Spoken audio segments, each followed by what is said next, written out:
power Okay, plants Ellie, in I have to all. pause because I'm just hearing in my ear that the president has agreed to stop bombing for 2 weeks. Control room, do you have any Wow. more information?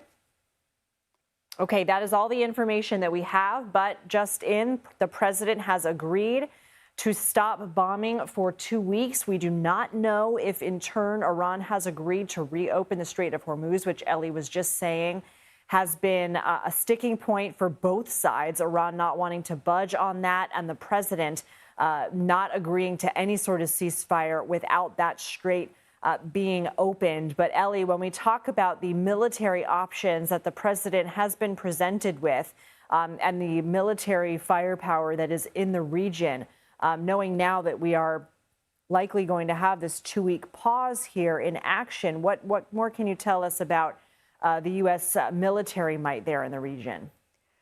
Well, the military might will likely stay.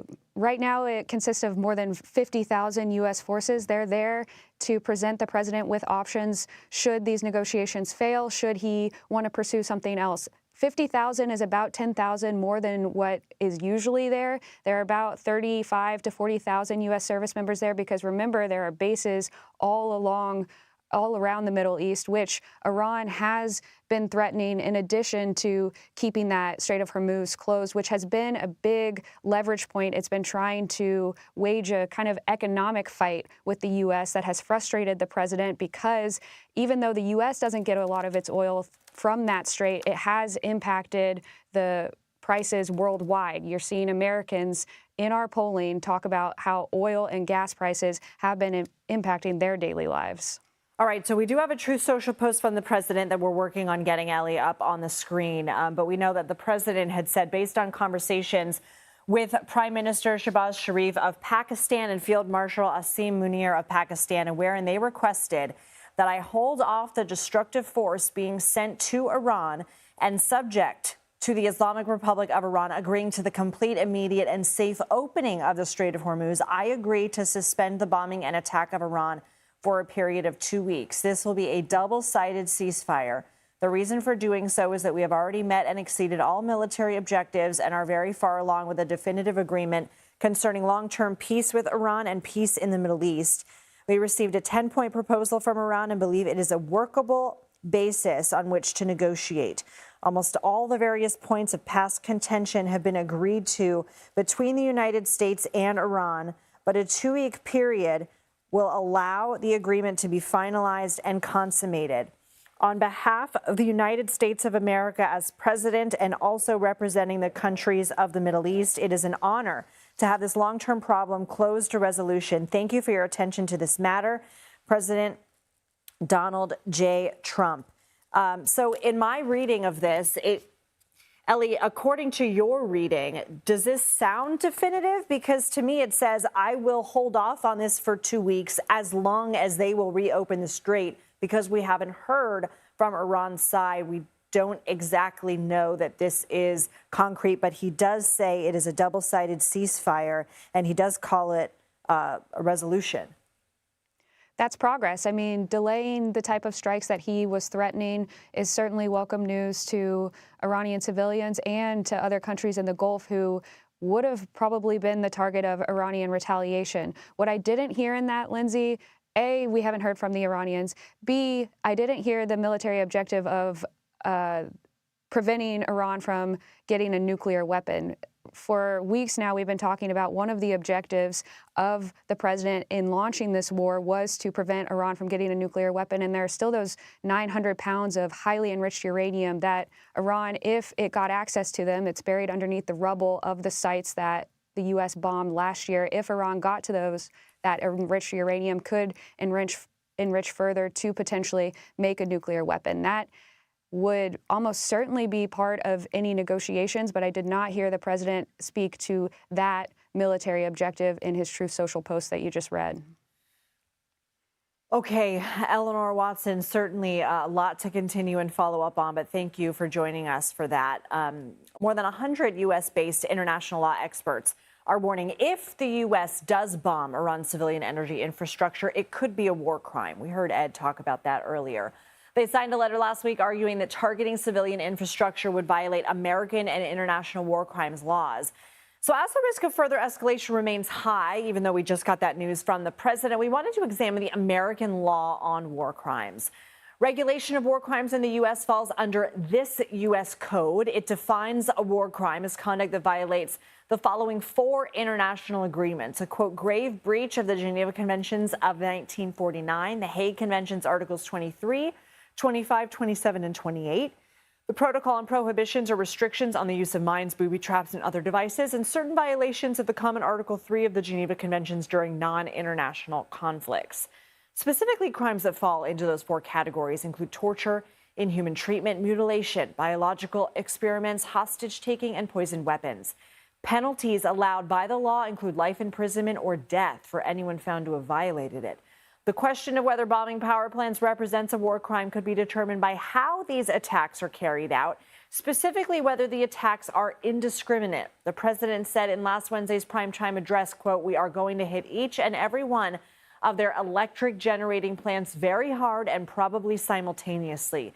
Indiscriminate bombing of all power plants would likely be considered a war crime under Articles 23 and 25 of the Hague 4 Conventions, the 1949 Geneva Conventions, and the U.S. Department of Defense's own Law of War manual. But there are exceptions, as explained in the letter signed by more than 100 legal experts last week. Energy plants used for civilian and military purposes can be considered a legal target, but attacking them must offer a, quote, definite military advantage and make an effective contribution to military action. The policy states civilian collateral cannot be excessive compared to the military advantage, and all feasible precautions must be taken to prevent civilian harm. The Department of Defense manual also states that diminishing civilian morale is not considered a definite military advantage. Let's bring in Geoffrey Corn. He's a retired Army lieutenant colonel and professor of law at Texas Tech University School of Law. So thank you so much for being here. First, I guess, what is your reaction to this news, the president seemingly backing off of this threat for 2 weeks? Well, I mean, I think we all should be a little bit relieved. Nobody was really sure how this would manifest itself in operational action. I was of the view and am of the view that the military commanders responsible for conducting this campaign have been working diligently to identify those targets that do qualify for lawful attack based on some of the information you just cited. But no one really knows what the president's directive was. And the directive itself, even the statement that he was planning on ordering this mass attack on Iranian facilities, would call into question any attack on any of those facilities, even if there was a good faith assessment that they were providing the enemy an effective contribution and we would obtain a definite military advantage from attacking them. So he muddied the waters substantially, and I think there's a lot of people who are relieved if this is going to be abated at least for 2 weeks and hopefully indefinitely. Well, and since to me at least, the daily report explainer that we just did on what constitutes a war crime, it sounds like there is a little bit of daylight in terms of defending something as legitimate, defending an attack on infrastructure as legitimate. Is that also your read, that it's not completely black and white since there are exceptions?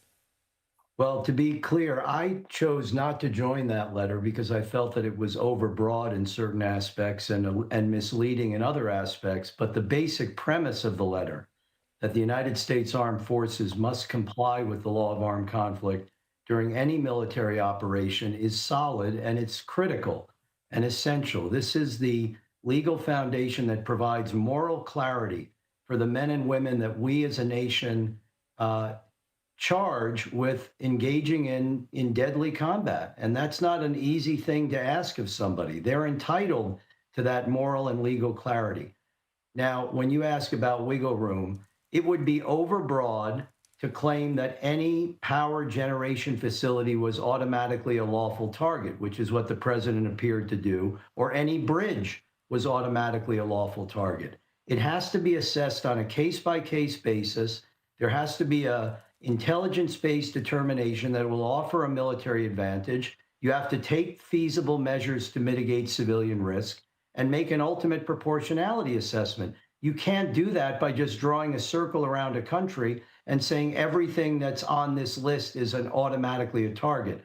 Having said that, it's equally overbroad to assert that any attack on a power facility or a bridge or an oil well is automatically a war crime. That's overbroad as well. Any object in the battle space, any object, can potentially become a lawful military target. But there's a process for assessing that involves intelligence, operational considerations, and the law. And our forces are exceptionally good at engaging in this process and working through it. But when the senior leaders of the country, the President of the United States, come out with these overbroad, bombastic statements, it inevitably is going to create skepticism that we're doing it right. And that's terribly unfortunate. And I want to ask you, this obviously caught a lot of people off guard. It generated the whole news cycle for today. It's one of the reasons why you and I are talking here tonight, apart from the news that the president just made minutes ago with this 2-week double ceasefire. And that is his Truth Social post from earlier this morning saying a whole civilization will die tonight, never to be brought back again. What do you make of that kind of statement from our commander in chief? It's deeply troubling. The fact that we're even asking about a statement like that is it's hard for me to imagine that I'm even on this program with you having to discuss this. That on its face is potentially incitement to the crime of genocide. That's a federal criminal offense. That's a federal felony. There is a federal crime that prohibits genocide and incitement to genocide. And it prohibits the incitement of anybody to destroy in whole or in part a population based on their race, nationality, religion, or ethnicity. So when you're talking about destroying an entire civilization, that on its face appears to contradict that most fundamental prohibition of international law, which is engaging in genocide. Now, do I think the president intended to threaten a genocide? No. I think that it's typical of his bombast. But again, this is eroding our legitimacy, our moral legitimacy in this conflict. And the real tragic part is we should be talking about the Iranians violating international law, conducting indiscriminate attacks against civilians, attacking neutral shipping in an international waterway, cutting off the Straits of Hormuz. They don't have the right to do that, attacking neutral countries in the Gulf region. All of these are violations of international law, some of them blatant violations, grave breaches of international law. And instead of focusing on that, we're talking about the president of the United States using bombastic language that creates the perception that we're the ones who are planning to violate international law. I don't believe our forces are doing that. I don't believe our commanders will let that happen. But it's a tragedy that we even have to address that. Well, Geoffrey Corn, we appreciate your time tonight, sir. Thank you. Thank you. For anyone who is just joining us, President Trump has agreed to extend his deadline for Iran to open the Strait of Hormuz or face significant strikes. In a Truth Social post, he said after speaking with the Prime Minister of Pakistan and requested that I hold off the destructive force being sent tonight to Iran and subject to the Islamic Republic of Iran agreeing to the complete, immediate and safe opening of the Strait of Hormuz. I agree to suspend the bombing and attack of Iran for a period of 2 weeks. This will be a double-sided ceasefire.